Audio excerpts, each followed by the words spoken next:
What's up guys, it's Sava with SOS Kitchen, and today we're making Greek chicken. This recipe is so simple to make. You can even kind of prep some of the steps ahead of time so that when you're hungry, it only takes, 15 minutes to cook. The recipe is so delicious. It turns out juicy, crispy skinned chicken with a really flavorful pan sauce that goes great over rice. The first thing that you're gonna need are some chicken thighs. Usually you're gonna find the chicken with the skin on and bone in. I like to remove the bone so that the chicken cooks quicker and more evenly. And you can get seasoning in all those nooks and crannies. All you're gonna need are sharp kitchen scissors and your chicken. The first thing that you wanna do is put your chicken on your work surface and turn it upside down so that the skin is touching the cutting board. Once you've done that, you wanna take your scissors and snip right along that bone on either side. Once you can see the bone, you can kind of take your scissors, go underneath of it, and release the bone from the skin. On one end of the chicken thigh, there's some cartilage that's kind of tough. You don't want to eat it, so I just go around that and cut it out too. Once you've removed the bone, there's still a good amount of meat on it. I wouldn't throw it away. This is great for chicken stock. While your chicken is flipped over, you can remove any extra skin that's on it and also give a couple cuts in the thickest area of the thighs. That also just helps it cook more evenly.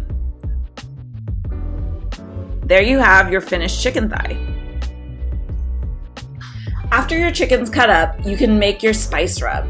This is actually going to be more than you need for the recipe, but what I like to do is put it in a little container and then you can save it for the next time you make the recipe and half the work is done. The first thing you're going to add in a small bowl is some oregano. After the oregano, we're going to add some parsley, basil, thyme, garlic powder, some salt. You can add as much as you like, black pepper, freshly cracked of course, and then I'm gonna add a little bit of cayenne for just a tinge of heat and some sage because I love it with chicken. You could also add rosemary or dill here and it would be amazing. After that, we'll use the zest of 1 lemon.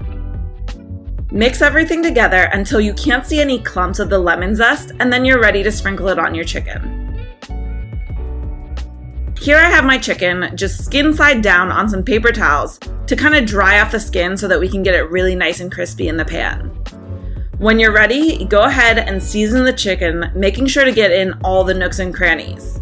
You can even kind of move it around to make sure that you're getting everything. You also want to put a lot of seasoning on the flesh side of this chicken because it gets into the sauce and helps to flavor it. Right before you're about to cook, season the chicken skin liberally with salt. In a pan over high heat, add in some oil until it's shimmering. You want to make sure that this is a neutral oil so that the oil doesn't burn before the skin gets really nice and golden brown. Don't use butter, don't use olive oil, use something clear like vegetable oil, corn oil, whatever you'd like. When your pan is hot enough, add in your chicken skin side down and make sure none of the pieces are overlapping. You want to make sure they all get their own space to crisp up. Add something heavy on top, like a cast iron skillet, and I know I'm a weirdo, but I also have a brick in my kitchen that I like to use for this. What the brick, or whatever you're using to hold down your chicken, does is it helps the skin come in full contact with the pan. That gives you extra crispy surface. Also, the weight of it kind of renders the fat out from under the skin, creating an even crispier, juicier piece of meat. You're gonna notice a lot of juice and fat rendering out of your chicken and gathering in the bottom of the pan. That's what's gonna make our delicious pan sauce. Once the chicken skin is really beautifully golden brown and crispy, turn the pieces over and turn the heat on your fire down to medium-low. Pour some water into the pan and then add in the juice of 2 lemons. After I've juiced the lemons, I ended up just throwing them in the pan, and then I'm gonna add in half a bouillon cube. Mix the bouillon cube in, kind of scraping at the bottom to release all those little bits of chicken and flavor that have stuck to the bottom of the pan. Once you've done that, let your chicken simmer for another 8 to 10 minutes. When your chicken thighs are cooked, go ahead and remove them and the lemons from the pan. You're gonna notice that there's a lot of fat and grease at the top of your sauce, so what I like to do is skim some of that off. It's totally optional, but it just gives you kind of a less greasy mouthfeel when you're eating.